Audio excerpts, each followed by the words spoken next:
আরব উপসাগরের আধুনিক শহর আল খাবার। উচ্চ ভবন, চকচকে রাস্তা, কিন্তু সেই ঝলমলে জীবনের মাঝেও অনেক মানুষের ভিতরে চলছে নীরব লড়াই। একদিকে রিজিকের দৌড়, অন্যদিকে ঈমানের পরীক্ষা। সেই শহরেই বাস করত তরুণ আমির ইবন সাঈদ। বয়স মাত্র ২৪। আমির সাধারণ পরিবারে জন্ম নেয়। তার বাবা বহু বছর আগে হৃদরোগে মারা গেছেন।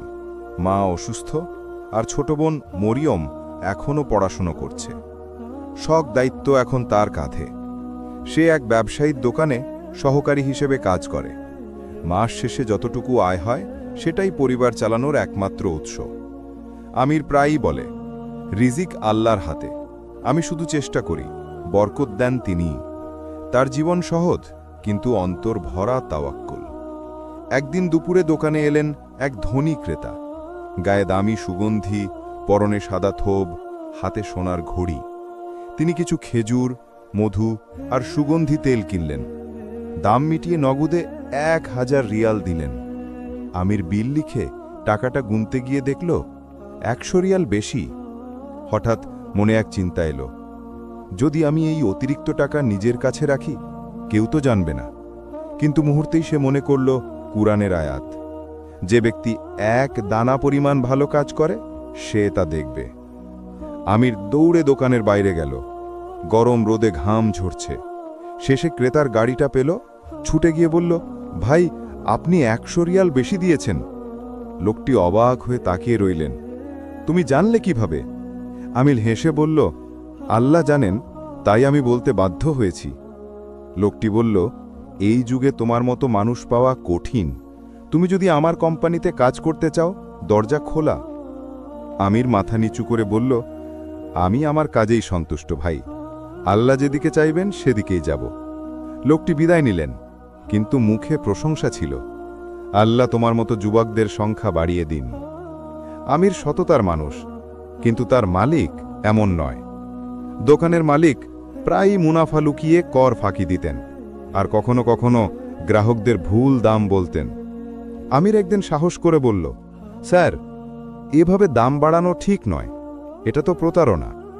মালিক রেগে গিয়ে বলল, তুমি কর্মচারী, নীতি শেখাও না, যদি ভালো না লাগে চলে যাও। সেই দিন থেকে মালিক তার উপর নজর রাখতে লাগল। বেতন দিত দেরি করে, কথা বলতো কঠোরভাবে, কিন্তু আমির চুপ থাকত, নামাজে মন দিত আরও বেশি। রাতে মায়ের ঘুমের পর আমির জানালার পাশে বসে কাঁদত, হে আল্লাহ, তুমি জানো আমি কারো সাথে অন্যায় করতে চাই না, আমাকে ধৈর্য দাও। রাসূল সাল্লাল্লাহু আলাইহি ওয়াসাল্লাম বলেছেন, যে ধৈর্য ধারণ করে আল্লাহ তাকে ধৈর্য দান করেন। এক রাতে আমির মায়ের ওষুধ আনতে বেরোল। রাস্তার পাশে দেখল এক বৃদ্ধ লোকের গাড়ি নষ্ট হয়ে আছে। আমির এগিয়ে গেল, হাত ময়লা করে গাড়ির টায়ার বদলাতে লাগল। বৃদ্ধ কৃতজ্ঞ চিত্তে বললেন, তুমি কে বাবা, এত রাতেও সাহায্য করতে এলে? আমির হেসে বলল, আমি এক সাধারণ কর্মচারী চাচা, আল্লাহর জন্যই সাহায্য করলাম। বৃদ্ধ বললেন, আল্লাহ তোমাকে উত্তম প্রতিদান দিন। কয়েকদিন পর দোকানে হঠাৎ সেই বৃদ্ধ এলেন। পরিচয় দিলেন, তিনি শেখ আবদুল্লাহ আল মানসুর, এক বিশাল কোম্পানির পরিচালক।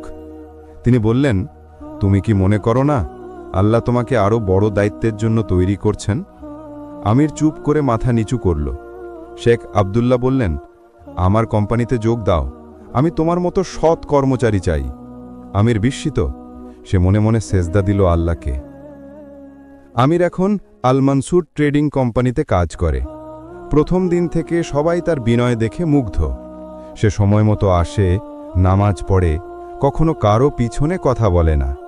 কিন্তু কিছু সহকর্মী ছিল যারা তার সততা সহ্য করতে পারত না। তারা বলতো, এই ছেলেটা নাকি ফেরেশতা। একদিন তারা গোপনে তার নামে মিথ্যা রিপোর্ট দিল, যেন সে কোম্পানির টাকা আত্মসাৎ করেছে। পরদিন আমিরকে তদন্তের জন্য ডাকা হলো।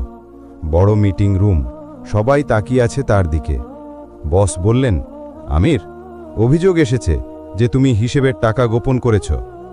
আমির শান্তভাবে বলল, স্যার, আমি যা করি আল্লাহর ভয় নিয়ে করি, আমার হিসাব দেখতে পারেন। সব কাগজপত্র যাচাই হলো, আর দেখা গেল প্রকৃতপক্ষে আমির বরং নিজের পকেট থেকে কিছু টাকাই কোম্পানির কাজে খরচ করেছে। সবার চোখে লজ্জা। বস দাঁড়িয়ে বললেন, আজ আমি বুঝলাম কে সত্যিকারের বিশ্বস্ত।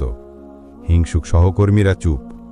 আমির শুধু বলল, আমি কাউকে দোষ দিচ্ছি না, আল্লাহ সবার বিচার করবেন। 1 বছর পর কোম্পানি নতুন প্রজেক্ট শুরু করল। আমিরকে সেই প্রজেক্টের নেতৃত্ব দেওয়া হলো।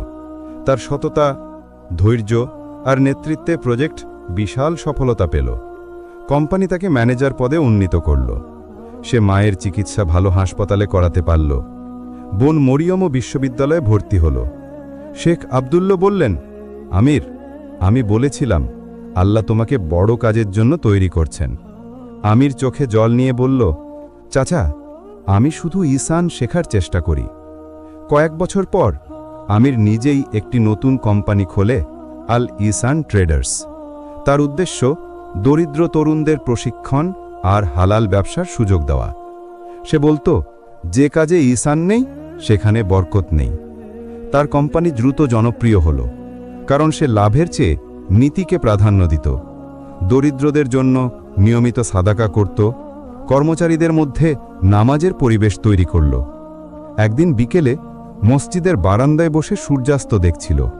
তার মা পাশে বসে বললেন, বাবা, তোমার বাবা যদি আজ বেঁচে থাকতেন তোমায় দেখে খুশিতে কাঁদতেন।